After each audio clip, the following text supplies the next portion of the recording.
on or off. Wu-Tang. Check it. There we go. Who's catching littens? Oh, yeah.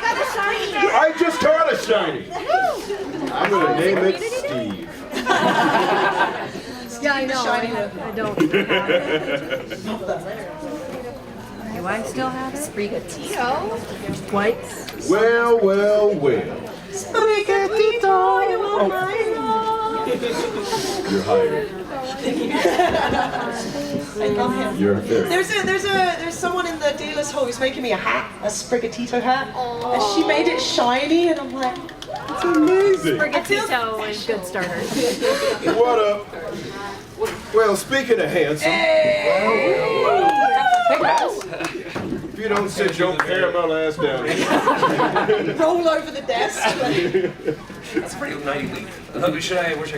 No, you must choose. We'll judge you regardless. Choose wisely. Wow, on Melon and March. favorite? Wow. Oh, Melon and March! I was just stretching. Now I gotta come in. Yeah, I make Jonah Scott. Oh. Is it early on time? Oh, you're really. Yeah, we're catching those little boys.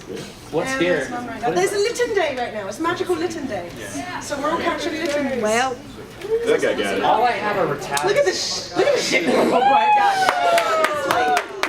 This was my walk down from upstairs. Golly. Yes. Get them. Get those boys. Back race to live, we had Rattatas, and it was like whatever Pokemon you find around is like, what's Nate? I was like, you got rats living all up in my condo? They're everywhere. No matter how many I catch, they just keep. What if I trade you one of those rats? This is not on. This isn't on. Oh, this one? Ba-da-ba-da-ba. Nope, there it Oh, is. there we go. Oh, the button grabs at the button. Up. Oh, up. Oh, these are all really crap.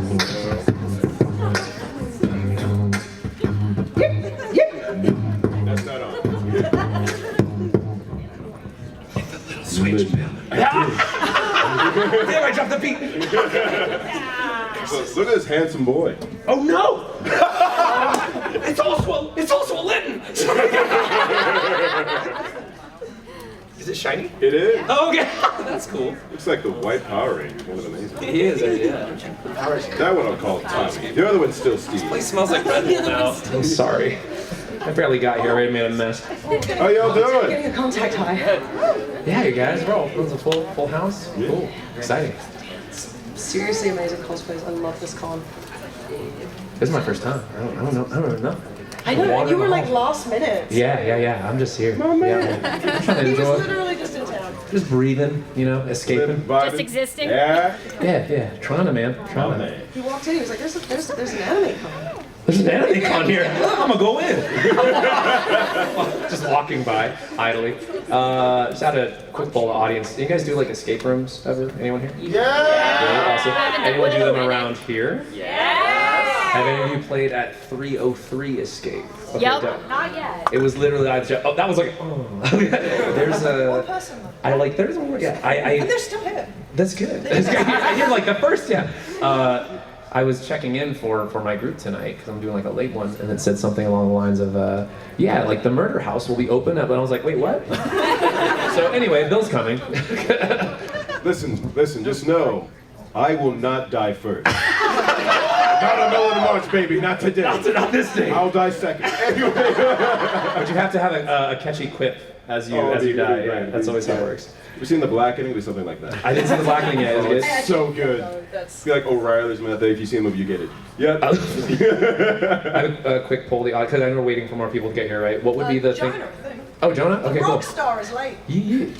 What would be like the thing if you're in a horror movie and you're about to die by said creature or whatever? What would you say, Ciaran?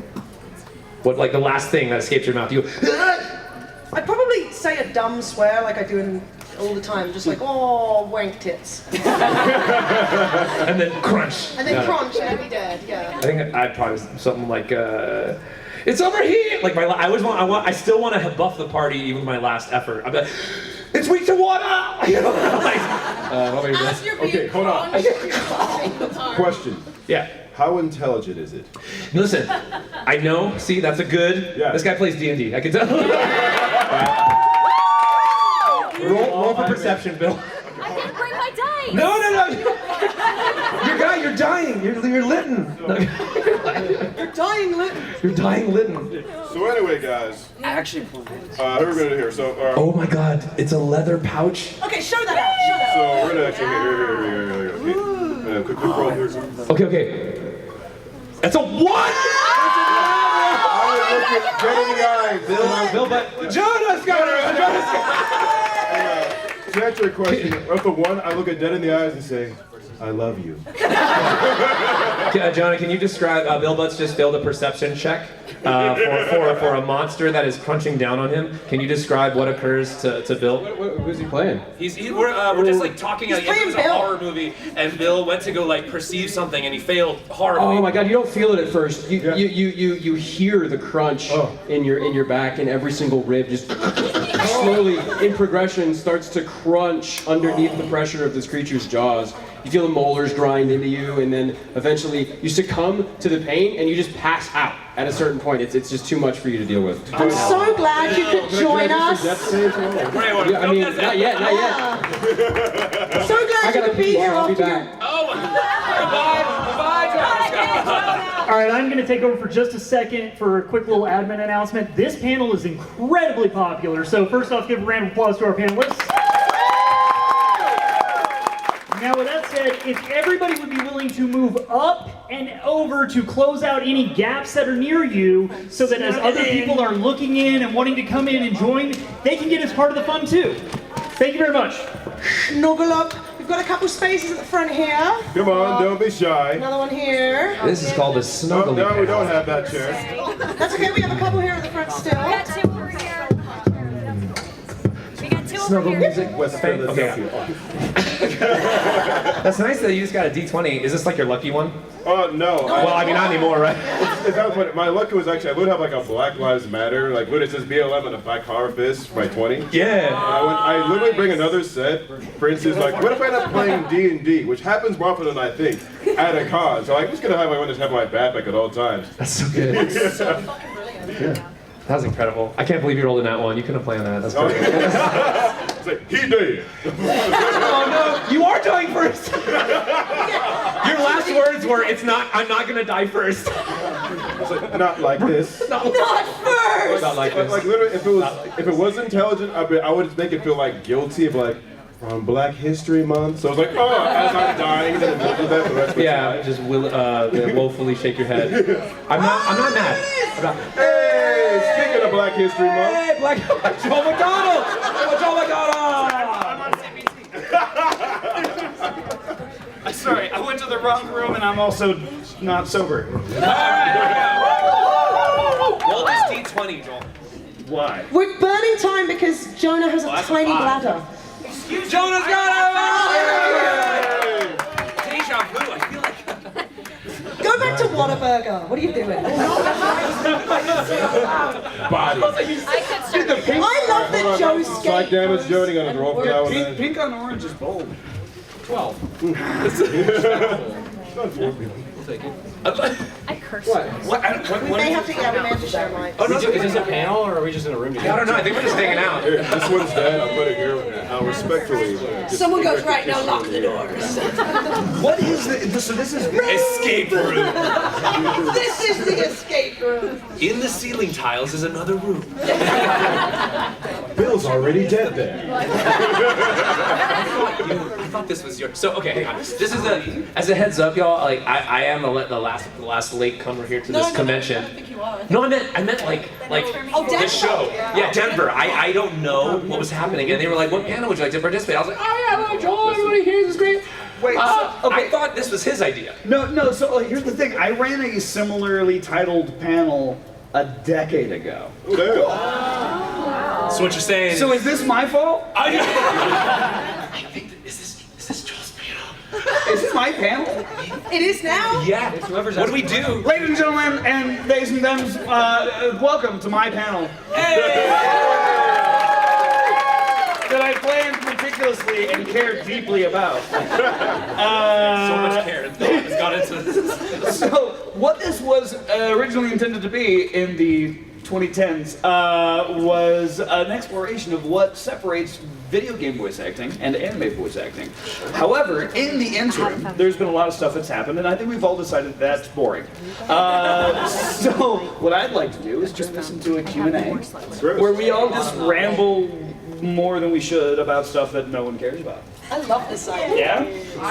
I will be the MC and will not answer any question. I don't choose to. It's my panel. It's my panel. Okay, so if anyone has a question about anime, video games, voice acting, hentai, oh, you're good there. Then please raise your hand. Yeah, what's up, front row? Yeah, do a line. We'll do a line. Start the line. I'm glad you got the memo about the shirt. This is going well. This is Ask going about well. hentai, you coward. But in real talk, what is the difference between ad-libbing in like anime versus video games specifically when it comes down to that stuff? Ad-libbing. Ad-libbing in anime versus video games. I'll say in video games it's encouraged, in anime it's not. Because in anime you have flaps to match. You have timing, but a video game is prelay VO, which means that you have the freedom to experiment and explore. And generally anime is written to a specificity degree that you can't deviate from. You might be able to swap out a one-syllable word for another one-syllable word, but beyond that, like, stick to the script. This is kind of like a Jonah central question. Sorry, Jonah. You got me. So you know Far-Fetch? Yes. How is that like going? I have no idea. Well, thank you. You'll have to ask So Ashley helpful. or somebody Okay. who's on staff for that because like I haven't been summoned to do anything beyond just like promo material and Alright. fun little things that we decided to do. So. Okay. Well, thank you. You're very welcome. Of course. Oh, hey, here's another thing that we're doing because I thought about this a long time ago. I think you turned yourself. It's off. Here, I'll fix it. I'll fix it. No, you're doing fix shit. So if you want to ask a question, you will. I'm gonna roll a dice. Roll this die in your favor. If it's even numbered, you can ask your question, and we will answer it. If it is odd numbered, we will ask you a question, and you have to answer it. I like that. Also, and please be open and honest. Is there anyone here under 18? Absolutely cool. Thank you very much. We appreciate that. We're going to keep things light and family friendly. Yes. So odd number, we ask you a question. Even number, you ask us a question. All right. That was a nat one again. Wow. So we're going to ask you a question. And if you want to ask us, when are you going to get back in line? Everyone push up. Good job. Everyone, Faye Mata. Well done. So my question for you, It works out. and we'll Just wait. Be gentle. my question for you, and we'll take turns, is what anime got you into anime? Okay. And would you recommend that anime to somebody today? Gotta think about that. My first anime was Cowboy Bebop. Nice. My dad was a big anime guy, and that was the first one we watched together. So highly recommend that one. That's choice. Okay. Have you seen Space Dandy? What was that? Space Dandy? No. Cowboy Bebop. It's a Watanabe project. I'm in it. You get 0 points. Go to the back.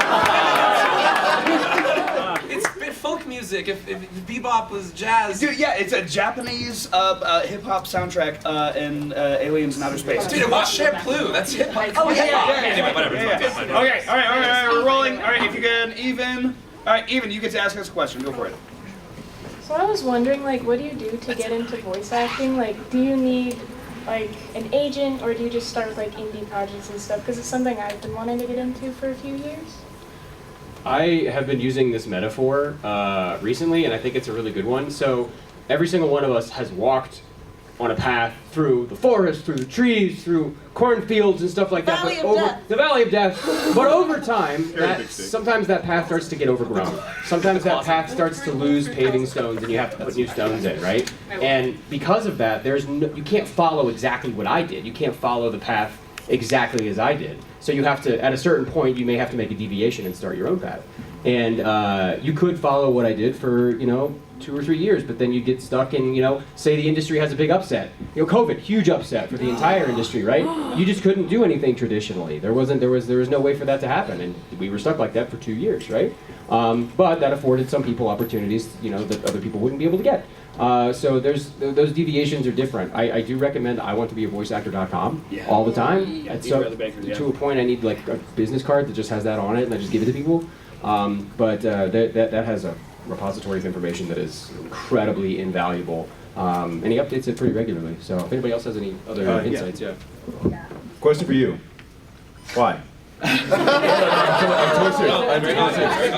Question, no. Yeah. I've always enjoyed acting, but I don't like being like I don't want like everyone to know who I am walking across down the street because that just seems terrifying. Yeah. Can I sprinkle some good life into you? Great answer. It's about acting. Could be voiceover for dubbing, could be anime, could be video games, could be theater. Focus on that. Do theater. Take classes for on camera. Study that and get to know you. This sounds weird, but hear me out. Do therapy. Even if you feel bad. I know, we laugh at it, right? But like, figure out you. What makes you happy, what makes you sad, how you really feel about things. That's gonna bring your truth forward. Could be no matter what the acting project is. I love that. And at the same time, so I'm not gonna say where, but fun thing, a friend of mine's name is Jeremy Bloom. His dad is Steve Bloom. That is Spike from a show called Cowboy Bebop. When you're a voice actor, you recognize our voices. I go to Vaughn's, hey Steve, oh hey Bill. No one knows. Yeah. It's such freedom. So you're fine. Yeah. Can I add to what you said about figuring yourself out? Yeah. Just go experience things in the world. Yeah. Don't be afraid to date. Get your heart broken, not on purpose, but know what that feels like. You got red flags, what's up? Because your personal experiences will affect your acting. Yeah. I've always said, I think actors, our job is to, I don't know why this doesn't like me. It's finished. So actors, it's our job to share the human experience with each other. And so it's our job to experience life to a degree that most people are afraid to. We are the Lewis and Clark of the human spirit. We have been tasked with going into us and bringing us back to us and explaining it and exposing it to other people. So live deeply, live freely. But yeah, just get in there and just get messy with it and see what life has to offer and then figure out a way to communicate that to people. And that's. I also wrote a book. It's not a website. Read Joel's book. I have it downstairs. It's like $15, $20. I don't remember what I'm selling it for. But it's a step-by-step guide to getting into the industry from the bottom down. But like also just the website. Just do the website. I'll say one quick thing about if you're like scared of something. It's like, oh man, it's great. That's where you go. Particularly because when you compass these things, when you travel that path, it's like, yeah, it's a scary path being an actor. I did not think. A lot of people come up asking like, is this what you want to do? Is this your dream? I'm like, I love to act. I want to perform. Like I do TV, I do film, I do commercials, I you'll see me at Chuck E. Cheese. That's my favorite thing that I do. There's a lot of. Was that Ricco? Yeah. Yo, I love performing. Oh, dude, I saw you on something that was a Chuck E. Cheese. Right? Yeah. Were you in Chuck E. Cheese? Yeah, I literally did that for my nephews. I wanted them to. Anyway, put me. The whole point I'm trying to make is that collect everything that you just gathered from everyone, and you can hear there's a common thread of knowing yourself. Shakespeare always said, know thyself, because once you know that, then you can move with conviction and purpose. The hardest thing I would say is if you're meandering through any artistic field looking for the thing, and it's like, we all get there at some point, and it's not all forever. It's like, yes, I figured it out. Forever success. That's not how it works. What's beautiful is when you do know what's happening right here, and this is all good, and hopefully like you have balance, like Bill was saying, emotionally, mentally, familial, maybe even economically. As an actor, who knows? Yeah. But there comes a time where it's things, everything lights up, and now you know exactly where to go. But that only comes with again that self-knowledge. So you're right. Yeah. I also to just to round all that up as well. So much easier to do as much therapy as possible beforehand. Because you hit that wall halfway through. Try and go in as healthy as possible. But life is full of challenges. You're going to experience all sorts of things, and just remember those and appreciate what you have, and pull from those experiences. and you'll have a great life. I think so. And you have fun. Have fun. Have fun. We're in a Oh my padded God. That's booth what I mean to say. screaming. It's fun. Alright, even a rod. Even Odd. So we ask you a question. All right. Anybody have a Okay. All right. Yeah. Ready? Yeah. Ready. Yeah. What is your go-to karaoke song? Ooh, this one I gotta think about a little bit. You know what? I gotta go. I'm Still Standing by Elton John. Wait, don't walk away from this microphone now. All right, yeah. Give us the first few bars. Ooh, which part? Just like the opening, or? Your favorite. I say chorus. Melt the walls. You can never know what it's like. Your blood is just a melt, fleeting just like ice. I forgot the words. How did I do that? Freestyle. Shine from you, you'll wind up like the wreck you hide behind that mask you use. And don't you know I'm still standing better than I ever did, looking like a true survivor, feeling like a little kid. And don't you know I'm still standing after all this time, picking up the pieces of my life without you on my mind. Yes, that was beautiful. Thank you. Soon to come back. Woo! Welcome. Yeah. All right. So now I need to hear some Biggie Smalls. Alright, Even, go for it. What do you got? What has been one of your favorite roles I've done over your career, and just why has that been your favorite? I'll say really quickly, because this comes up a lot today, Kotaro Tatsumi from Zombieland Saga. Mostly because when Jade Saxon, who's directing me, was like, hey, just so you know, I was talking to Faye about this, they were like, people are gonna hate you for this because it was written for Miyano Mamoru, and he's like, #1 voice actor in Japan. They're gonna hate you, so just do your best. And I'm like, and Jade, I know Jade. We've done theater. I was like, damn, girl. But like, but I mean, like, you do your work, you swing for the fences, and I'm like, damn, I'm feeling this. I love this, and have gotten a very, very positive response from that, which is nice. So yeah. Nice. We good on a line? Sure, I'll go with, I've only had a couple leads so far in my career, and one of them I read for, as a trans man, I was like, it was Awashi, which was kind of like the unloved stepchild of Blue Lock. But it's way more realistic. That one's the crazy one, we're the real one. But I read for it, I sobbed. It took me 4 hours to get through that audition because I had so much gender dysphoria and I was so screwed up, and I was like, I know this character. He is a spunky, angry little football yobbo, and I can do this. Is me. I can do this. But I need a director who knows I can do this. And I booked it, and I have no idea why. Sean Gann took a chance on a trans actor, and it was awesome. And that was so much fun. Like, getting to be a shonen protagonist, and he was crazy, and I learned a lot doing it, and it was just a really fun, explosive, crazy role. So yeah, watch Awashi. Yeah. Watch Awashi if you like. Yep.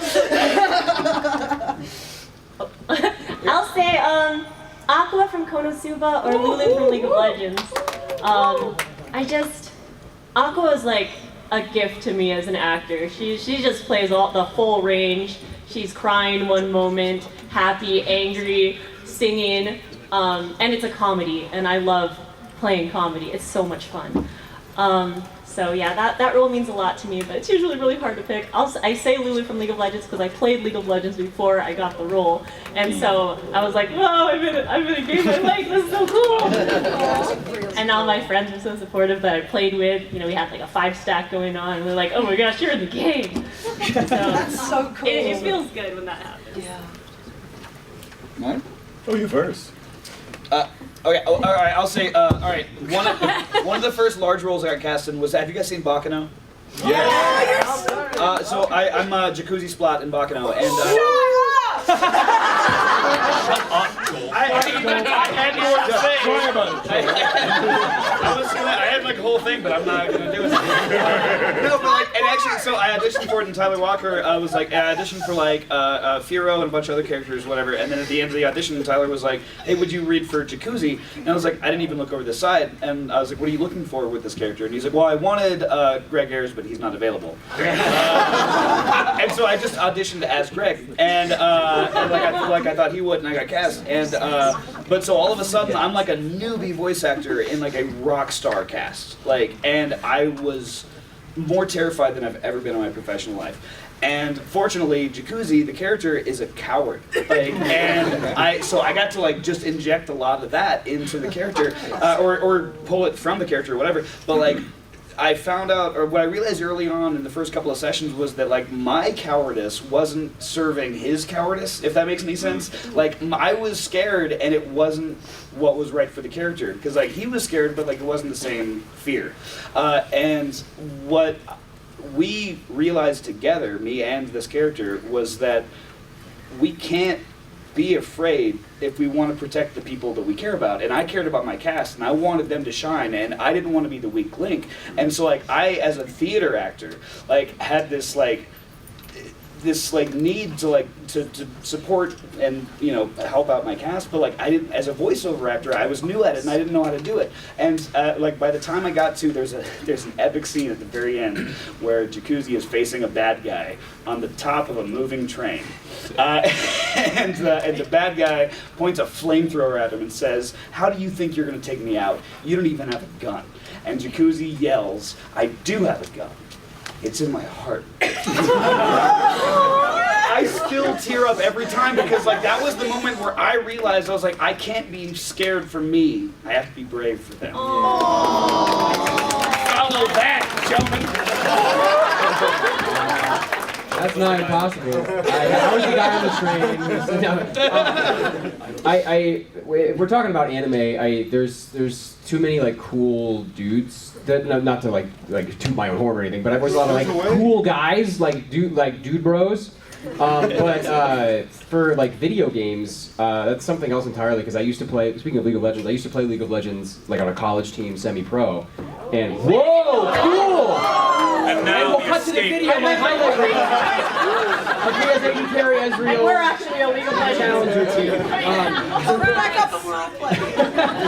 But I love video games, and I grew up playing video games. It's one of the main reasons why I'm a voice actor. And I got the really, really lucky chance, because sometimes you will do what's called scratch vocals. And the scratch vocals are we're going to do the entire game toe to tip, but you're not going to be in it. You'll just cover everything, right? Nowadays, it's probably done with a text-to-speech or something like that. Right. It is, and you just kind of got to follow the text-to-speech because that's what I was doing. But since this game was a localization, I was following the Polish actor, and so the Polish guy laid it down, and then I did it in English. And every session, we recorded that in my closet, my sliding glass door closet, not a booth. No, it's just a bunch of clothes and stuff. And every session, when I did scratch vocals, I'm like, hey, I love this company. I love Dead Island. I love Dying Light. I know in context clues what I'm working on because I'm not a moron. I can read exactly what's in this, and the working title Pinhead. Okay, I know what I'm working on. It would be amazing if I would get to play the main character in the actual game, and they're like, yeah, okay, buddy, okay, sure, yeah, we'll see what we can do. And then I made pleas to the producer. I made pleas to the guy that was casting me on the American side, and he's like, "No, dude, you're good at what you do, but I'm not in control of any of this stuff, so we'll just have to wait." And there was this 2.5 year period where I didn't hear anything, and 1 year into that 2.5 year period, they were like, "Yeah, we're going to do another audition process. I'm sorry, you're not going to be able to. You can audition, but we're going to be auditioning thousands of people, so we don't know." And then I did cry when I got that phone call. I cried. I was like, well, that's it. Well, and I'm like, I'm a new voice actor, so I guess it's not too big of a loss. But then 3 months later, I got another phone call that was like, yeah, we auditioned a couple thousand people and nobody sounded like you, so you're in. And I got to voice the main character in Dying Light 2, Aiden Caldwell.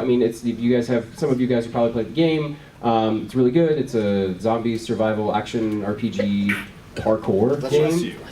In the same vein as Mirror's Edge or something like that. And it was a dream come true, literally a dream come true. I will never be able to capture that lightning in a bottle again, I don't think.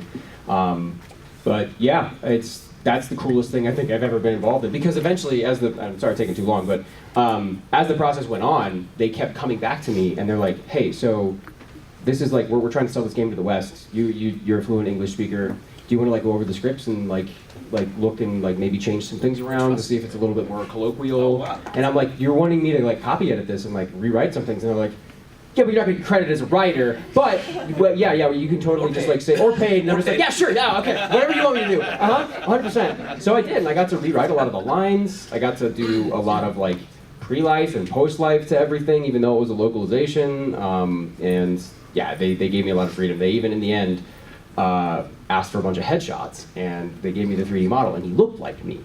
And I was like, hey, you know, you could pay me $25,000 for a likeness fee, and they're like, nah, we'll just make him look like you instead. No shade at Techland, they obviously know what they're doing. A little bit. But a little bit. But yeah, that's incredible. I'll never be able to do that again, and the game is supported for the next 5 years at least, so go play it. I totally forgot we were doing video games. Yeah, I would have done games. Holy crap! Tell us about Borderlands. God damn it! I was just like in anime brain. I have also did. Well, we have 35 minutes left, and we have more stories. No, do it. Bill's got to do it. Wow, on Black History Month? Wow. I'm never gonna stop shaming you. Yeah. Jeez, Joel. Is it? Wait, what month? Yeah. It's always Oh wow, Black he History forgot the month. Oh my god. You're lucky I just caught a shiny Litten. Oh my god. Hold on. Wait, you just caught one in the green room. Hold on. This is my third today. It's really like, hold on. Hold on. Shaking. Oh god. God is real. Like, Exactly. This is a fever dream, Joel. Bill's not real. okay, what's your story? So anyways, for my career, honestly, is one thing I'm very good at is monsters and creatures. When my email goes up, congrats, like, hey, we need to come in for about 3 days, 4 hours session to dream the zombies and everything Resident Evil on Netflix, which is true. All right, cool. All right, for this one here, Konosuba. Yeah, you're gonna be playing the Art Demon host. All right, bet. Goes on and on and on. It's like, can I play a good guy just one goddamn time? That's all I want. Hey, Bill, read your protagonist. Yeah, you're literally the devil. Son of Actually, it's happened multiple times. I'm like, I'm telling you, I was 12. God. So finally, for this joke, it's like little like heartsy, lovey anime came out. I'm gonna be 2 because we're doing anime and a video game, both short stories because we don't have so much time. And something kind of cutesy kind of happened here. One of my dear friends, Alejandro, I am random fact guys. I'm an ordained minister, and I had just married Alejandro to his partner. So the little anime you might have heard of came out, and his character named Kyosuke Hori. Seen Horimiya. So read for it. I booked Kyosuke. I'm like, yes, I'm the dad. And I'm laughing because like you know about the show. So it was one person Caitlin Glass is directing, and I wouldn't. This is probably one of the 2 roles ever I don't even warm up for because it's like there's nothing to get into the role. It is just me, like I'm in real life, picking on Alejandro, and I love it. I walk in like, oh, I'm good, and just go, and it's the most damn fun. And we make this real quick because we have a lot of people online. My career started in political talk radio. I know, gross, right? So that was how everything started for me. And there's a game called Honkai Star Rail. So I'm the mascot of that. We're actually doing a 1-year anniversary live in LA in 2 weeks, hosted by yours truly. Nice. Let's go! We are there. Gonna be over in the LA area there at Cicada. Come by, say what's up, quite literally. We got a lot to talk about, trust me. Now, that said, book that, and let me go off script so much. Because it's literally just how my career started. Like, all right, cool, we're doing a talk show, bet. The mommy thing, all that there, oh no, a lot of that's not in the script. They just laugh like, yeah, do it. So the character is to the most extreme, it's just me. And that's it. And that is a long answer to your question. Thank you very much. All right, we're skipping the dice. Not Yeah, just ask no, the question. yeah. All right, guys. So this is related to like the sub versus dub debate. Oh. And I love you all. You all are great. I No, love English voice acting. I want to get into it myself, but so I know this has like been a debate in the anime community for the longest time, and I know pro sub people always their main argument is that that dialogue can be awkward and it doesn't match the original Japanese. Do you think, if it would be quote unquote better, like anime would be quote unquote better if the lip flaps could be like altered in a way for preferred dialogue? Can I say something real quick? Mm-hmm.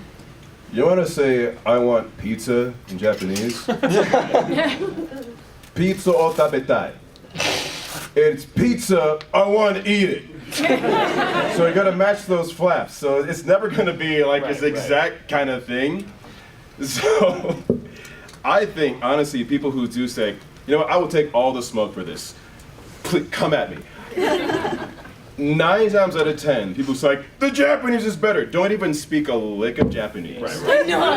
So I'm like, okay, do you understand what they're saying? No.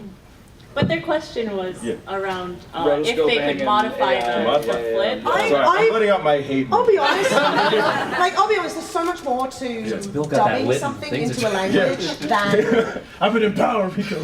There's so much more than just like translating the exact words. To me, that's actually quite clunky and kind of like the whole point of localization is you're bringing it into a new culture. Like we might not say something the same way that someone in Japan might say it, and so half of it, what we're doing, especially as actors, like when we're taking the emotions, is localizing in a way of we're not just mirroring, we're like, how would that sound in this country? Like if this show took place in this country. Because it's kind of like the localization side, so it's a weird delicate balance between respecting the original and making sure that everything we do reflects that. But if you're asking specifically about like altering existing animation in order to kind of better tell that story, that's one of the things that I personally am open to as far as like allowing AI to and things like that to help us tell a story, because specifically when it comes to the dub versus sub debate, if you ask me, there's no wrong way to tell a good story. If someone gets to hear a story or experience a story that they wouldn't have been able to experience otherwise, then let them do that.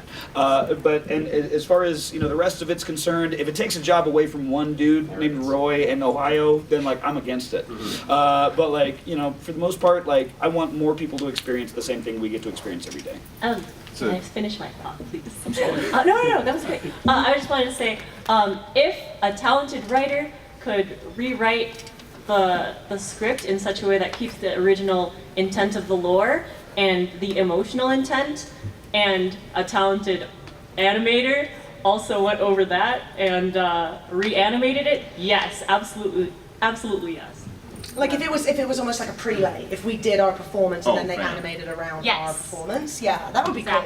That would be cool. I had so I agree with everything everybody said.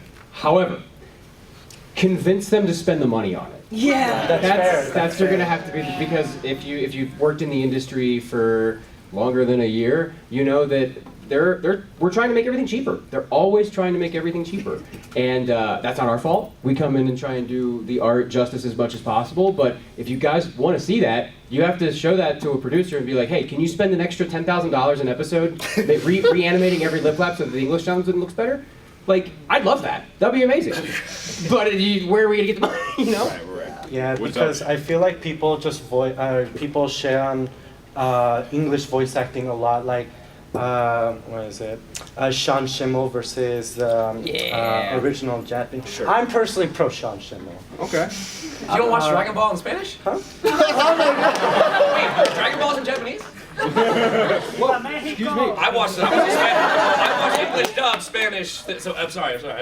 But my point to that is, you guys, we're in a day and age now where anime is dubbed in Portuguese, in French, in German. People have access to the story in ways they never had before. So if you think that it's Japanese and English, y'all, you're thinking so small. I met so many of the Seiyu that I work across from, and they're glorious people, and they adore the fact that this medium is all over the place. So don't think so. I mean, I would encourage you, people like Community. right? People like to be like, well, I like this because that's how I experienced it. Wonderful. If you like that and you want to sit siloed in that thought, go right ahead. If you feel if that makes you happy. However, there is a big world outside with a lot of things happening and a lot of different dubs occurring. So there's other languages. A lot of words different to sample say. sizes of what people will be vocal about, whereas like a lot of people who are happy with it probably won't even say anything at all. Right. You're more likely to be loud if you're angry. Yeah. Or you are desperate for it. It was a very good question. Thanks. Thank you. I can go on. Hello, bro. Yo, what's up? I'm here for the dice roll. I'm just kidding. Catch this shit. Oh. What was it? What? Roll it. 16, that's very good. I asked you a question, right? Your question. All right. Have you ever dubbed a role and like you hear your character and you hate it? Yeah. You guys have a role like that? Never. Like your own, you hate your You're, own like you voice? hate that you're like, yeah, you hate your own voice in that character. I've hated shows that I've been in. I've struggled with nerves, especially with coming into like a newer character. I play Pyrene in Apothecary Diaries, and it is such a different, new, crazy voice for me, because I normally do like punky little boy, and she's like really breathy and sensual. And the first few times I heard it, I hated it. And I was like, all of my friends were like, you sound okay, but I got weird gender dysphoria around it. I couldn't tell what it sounded like. So now I'm used to the voice and I'm finding it, but it was jarring to begin with, like really jarring. I will say I played a character in Soul Eater that I accepted the role in 2004. It is now not 2004. Dude, it's a black kid, and like I wasn't thinking along those lines. Hang on. I accept this. It's Bill, what were you doing in 2004? No, but like, and I have learned and I have grown. On Melanin March. No, I will see you African American April. But no, but like I love the character, but like I knew like what 2 years later I was like, oh, that was messed up. That was and like but like even like today someone brought me a Soul Eater thing and they're like, hey, when you sign this, and I was like, I'm supposed to charge you, but here's what I'm gonna do. I'm not gonna charge you because I should never have done this at all. We had a long conversation where that Bill oversaw Just the whole time, just.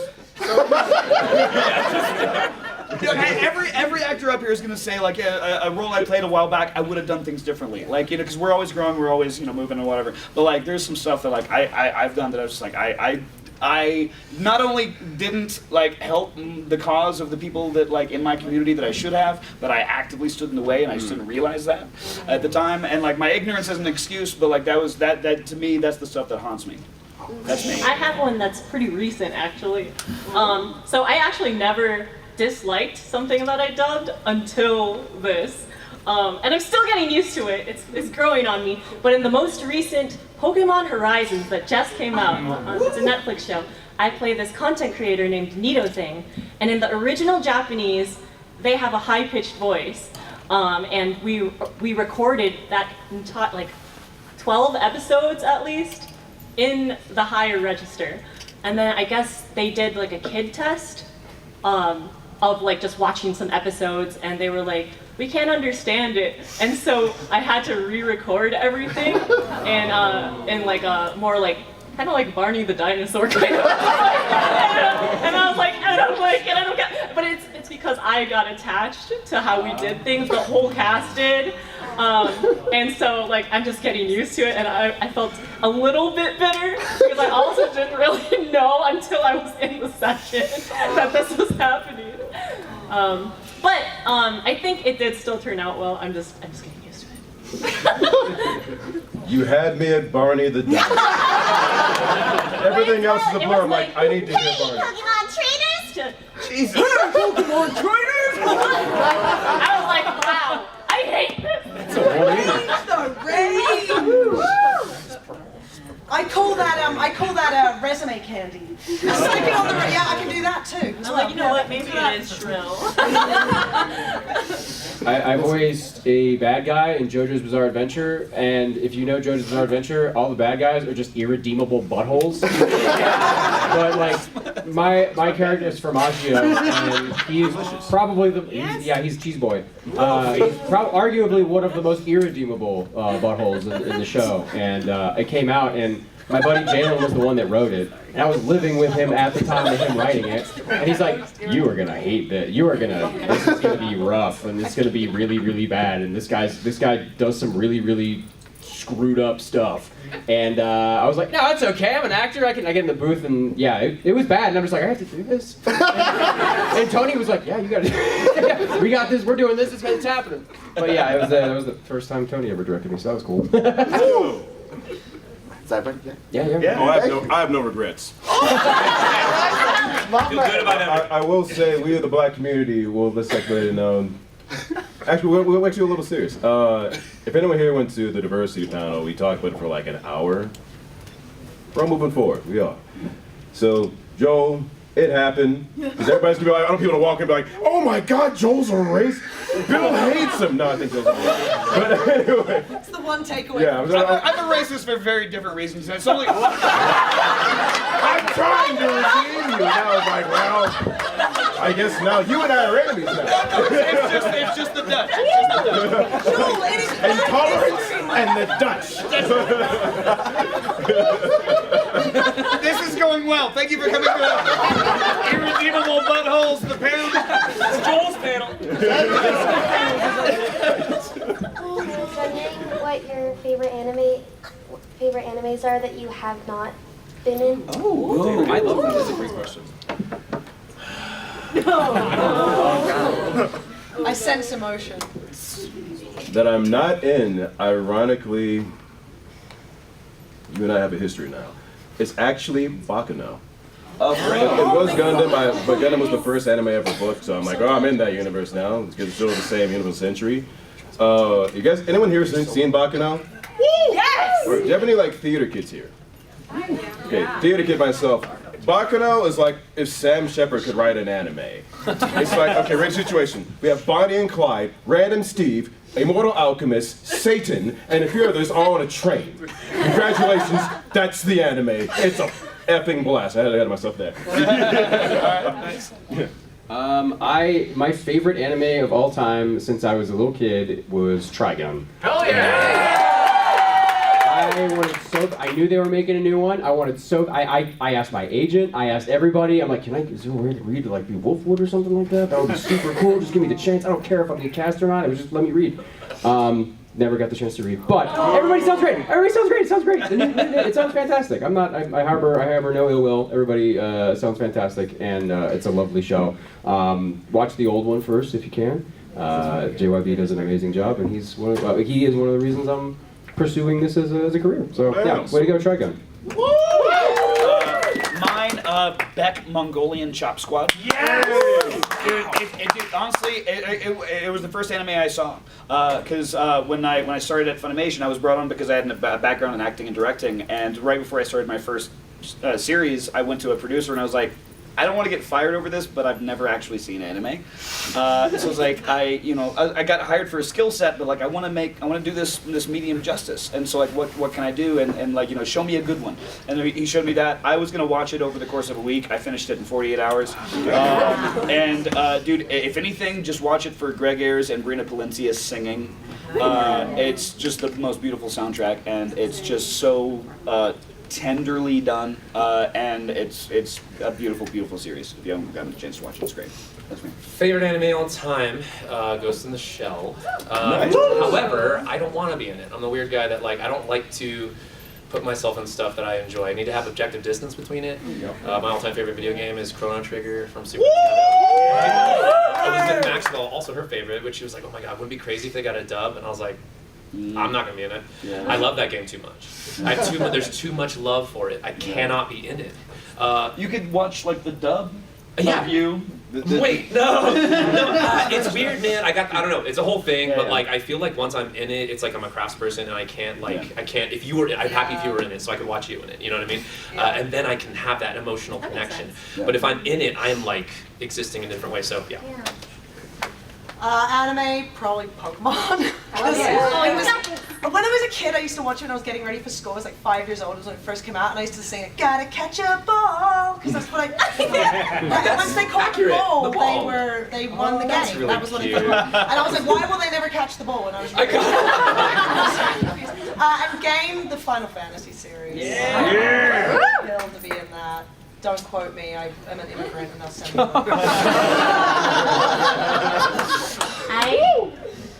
I would love to be in the Dragon Ball series or the One Piece series or One Piece of the whole series. I played a transponder. One of the pieces. I would like to voice the One Piece. I would like to be the One Piece. And it's just Faye. Just a picture of Faye. Kids. Hey, the One Piece. Oh no! But I would love to be in Smash Bros. So good. Good question. Thank you. Thank you. Hold on, roll the die again. What's up? If you guys were not voice actors, what would you want to be doing? I'd be singing still, and I'd love it. I want to go back to doing more of it. I miss it. Woo! Going through physical therapy, I really like. If we're not healing the spirit with arts, we're healing that body by moving your body. I did musical theater. I have a degree in musical theater. I audited auditions and on and off Broadway, and like I feel like that's where I might have ended up had I not discovered musical theater or voice acting. But that or maybe like radio. I did radio in college. I did I was a drive time DJ, which also lends itself to Twitch streaming. I Twitch stream. I've been streaming for like 10 years. Go sub. Yeah, go sub to Alpha Anarchy, twitch.tv/Alpha Anarchy. Better than that, come meet him tomorrow. Man, not to get too real with it, but like honestly, I'm a voice actor because I'm an actor because I have no other marketable skills. There's nothing else I can imagine myself doing. Beekeeper? I worked as a carpenter. I worked construction. I was a dishwasher for a while. Like, I mean, there's stuff I can do, but there's not a lot of stuff I could be You happy have doing. leadership skills. You could go into anything. I led this amazingly structured panel. You're right. Yeah, I don't know, man. Porn. Mary. I've worked in the He said corn. He said corn. He would be so edible. Question. So, God, theater, blah, blah, blah, blah. Could I not be an actor at all? I mean, you could, sure. Oh, I moved out to LA to do on camera, but they asked me to be slave 2 or a drug addict. I'm like, that's dumb. Yeah. So I got to read for Gundam, and that changed that there. So do theater. Should have played with Patrick Warburton, all in the time. It was great. So still, doing that stuff. If I couldn't do any of that, I would teach martial arts. I did jiu-jitsu for about 20 years. So it's a lot of fun. So that's what I would do. I would make video games. Yeah. Good question. Well, thank you. Thanks. It only took an hour. Hello. Where'd you get that shirt?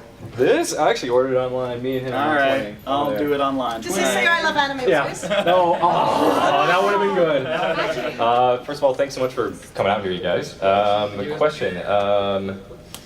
Do you think that voice actors run into the same problem with some actors where they take a role and then suddenly they're only known for that role, and it makes it a little harder to kind of delve into a different character? All of my characters sound exactly the same. So, I feel like people just want one thing, which is why, like, when Final Fantasy VII Rebirth came out and I got to do a character in it that nobody's ever heard my voice do that before, so it was super cool. But, the wolf guy that happens a lot. To me at least, yeah. I feel like when people get a good understanding, so say like you leave a good impression on Joel, he's directing, and he's like, man, you do a great young protagonist, energetic, or like loud Senku, like loud boy, whatever. People that sort of, your reputation speaks for itself, and people like to attach themselves in different ways. However, it is fun when, again, similar like directors, Sean, in Apothecary Diaries, I play a character named Lacan. He's like a very sly old wolf guy, and I was like, whoa, cool. And I mean, humble brag, I do a lot of acting that is not any of the things that you guys know, that I actually kind of like a lot better in some ways, because I get to delve into stuff that I'm using my body and I'm rolling around and I'm freaking jumping off of buildings and stuff, and I love it. But the thing is, your reputation, your work speaks louder than anything. So if you do a hella good, if Bill just crushes, monster voices, he's our monster. Why would you not want to call him? Even though Bill's passion is, political radio. Political radio. So that's it. I think vote for me. I do play Obama and Baki. So like, it's kind of a continuation of that. So do you think it helps to helps you further embrace that role then? Can I say, okay, so I've worked on both sides of the glass as an actor and director, and not to diminish the question by any stretch, being typecast or pigeonholed into a particular kind of role is the first worldest of first world problems. Yes, and not to say that it's not irritating for actors, but it's like, oh, I got cast again in the kind of thing I've already done. And it's like, but to me, it's like you got your bread and butter, and you eat that, and then you get to you're full enough to you have the energy to go out and look for appetizers and side dishes and stuff that you haven't gotten to try yet. And so to me, it's you keep doing that stuff that people keep casting you in, and that's the best prop you'll ever have. And then you use that to springboard off into surprising people, like Bryan Cranston. They didn't want him for Breaking Bad. They didn't want Brando for Godfather. A lot of actors they become known for. Mark Paul Gosselaar from Saved by the Bell. He's still just that, but he could have been. You never know. Sorry, Mark. But yeah, I don't know, man. I just think you do what you do well, and you keep doing it as well as you can. But you always look to expand yourself and broaden your range and do other stuff too. For sure. You go. I'll go third. I was first cast as a lot of young girl voices, and I thought I was just going to be stuck in that forever. But like Joel said, it's not something to complain about. Know your wheelhouse. Be proud of it. But I was feeling a little bit bad about, not bad, but I can do other things. So I took a chance and I emailed the casting director I was working with the most at the time, because I was just starting out, and I was like, could I try auditioning for this lower voiced character? And she let me, and I still got cast as the higher voiced character. But because I did that, she auto-cast me in JoJo's as a lower voiced character. And I got that opportunity because I took that chance. And Aki in Street Fighter that recently came out is a character that probably nobody's heard me do before, because she's creepy down here, a girl face, that kind of thing. And that's far from cute little girl.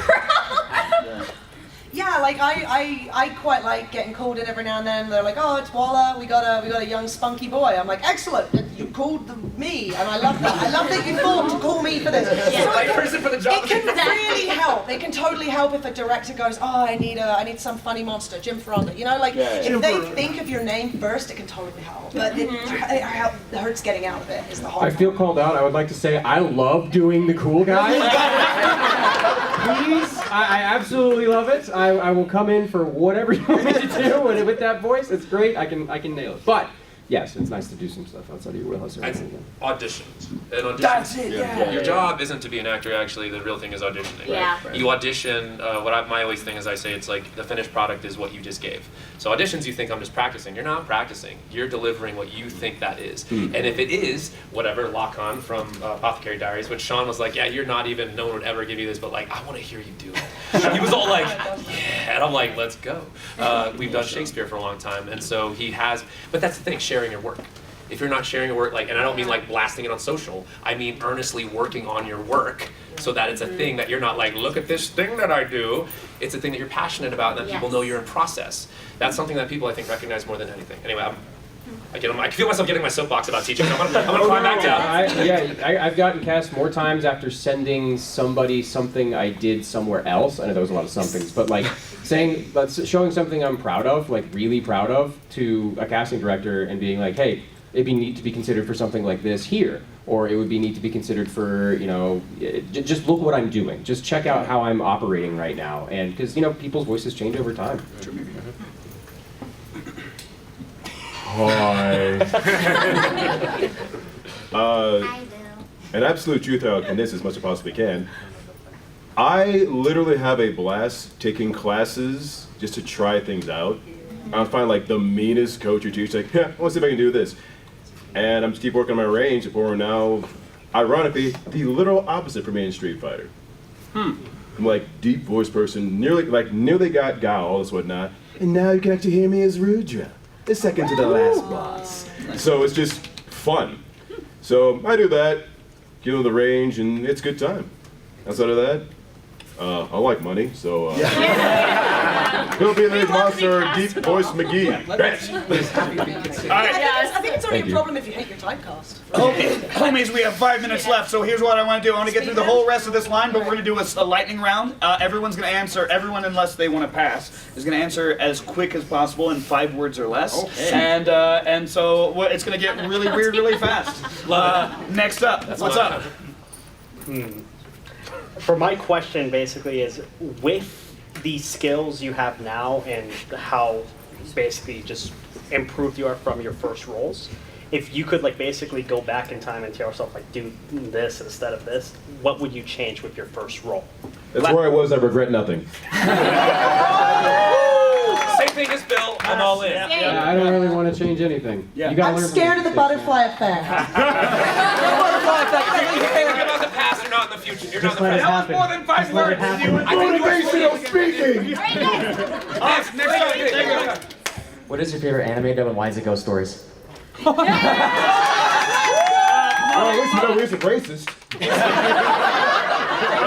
The answer to all things is Monica Rial. So across anime and video games, you guys have probably had to say some really crazy stuff. Off the top of your head, what's the strangest thing you've had to scream into a microphone?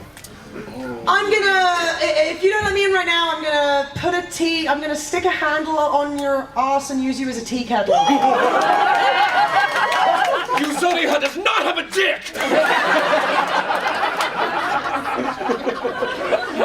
Probably something house husband says. Anything out of chocolate out of his mouth, you want cells to work cold black, I'm literally in charge of the male reproductive organ, have a whole minute monologue about how it works. In Borderlands 2 as Captain Flint, I yell, at the sound of Heaton's testicles being ripped from his body, the time will be 4:30. Pass. Okay. Thank you. Faye, do you have one? Sorry. I'm not drunk! Lightning. Hello. So, my 2 basic questions is, what were you doing before you were voice acting, and then what was the thing that pushed you? Acting. And my fighting spirit. Singing and performing at conventions and this bastard. Yeah. Gigs and acting. I was acting for no money, and then money was nice, but like, I love the craft so much. I just had to pursue the rest of it. I had to finish it off, you know. Yeah. I was doing some black guy stuff. Tech industry and reality TV. Yeah. All right. Thank you. Lightning. Yeah. Okay, COVID changed this industry so much. Do you still find yourself doing mostly studio sessions or a good amount of at home as well? We're back in the studio, man. Mm-hmm. Back in the As much as studio, you can but getting more remote opportunities. Yeah. Okay. Yeah. Remote, more viable, I say. I record Hot Wheels from home, and literally everything else is in studio. All right. I haven't acted since 2017. That includes my hero.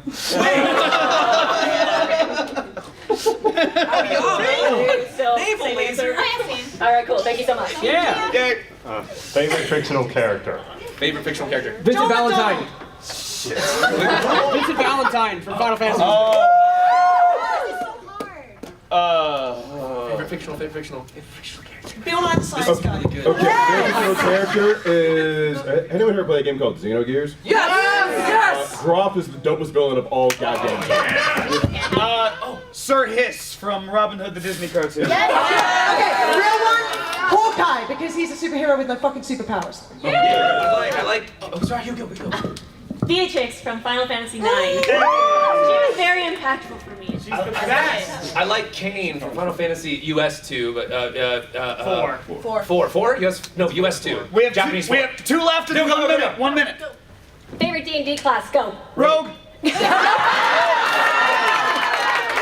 I am having so much fun as a chaotic good paladin. Fighter, because you can do anything. Yeah. Real quick, I'm currently a 13th level druid right now with Circle of the Moon. Everyone, I'm a Warforged druid. It's the Beast Wars Beast Machine. He's amazing. Hit me up later. I'll tell you all about it. You did it? Okay. I said sorcerer. Sorcerer! Yes, bring us home. What was like the most memorable moment when you're like with someone who didn't know that you were acting in something, and then they hear your voice, and then they're like, "Wait, is that you?" My dad. I didn't tell him I was in Beastars, and we sat down and I turned it on, and that was the first he heard of it. My sister, we have this game where I just appear in something that she's playing or watching, and then she's like, "You again!" My first voice acting proper experience was Borderlands 3, and I think it was the PAX announcement or E2 or something, and I got tons of messages all over Twitter because I knew so many people, and they were like, "Wait, you're voice acting? That's just your voice!" I was working at a construction crew. We were installing curbs in an apartment complex, and one of the guys on my crew with me was like, "Dude, has anybody ever told you sound just like the guy from Sekirei?" Oh. And I was like, "What's Sekirei?" I'm not typing it. Bad word. I love it. I'll say my quick. Is that from a commercial? I was on a JCPenney commercial, and my grandfather, no family validation ever, but my grandfather, rest his soul, he was like walking by the TV. He's like, "Was that you?" And I was like, "Yeah." He's like, "Did you get paid money for that?" I was like, "Yeah." That's it. Grew up watching Fatal Fury Special, Akira, and all these movies with like my dad. My dad watched anime with me growing up, and one was Baki. Until like my dad, who like I watched like I'm talking the real crappy old one, which is hindsight could have been better. They brought it back, telling me that, "Yeah, Dad, I'm Obama and Baki." It was the best thing ever. It's like, yeah, from 5 years old to this now, it was amazing. Yeah. Way to go out! Thank you guys for coming to Irredeemable Buttholes. We'll see you again next year. You guys are amazing. Morning, Maya.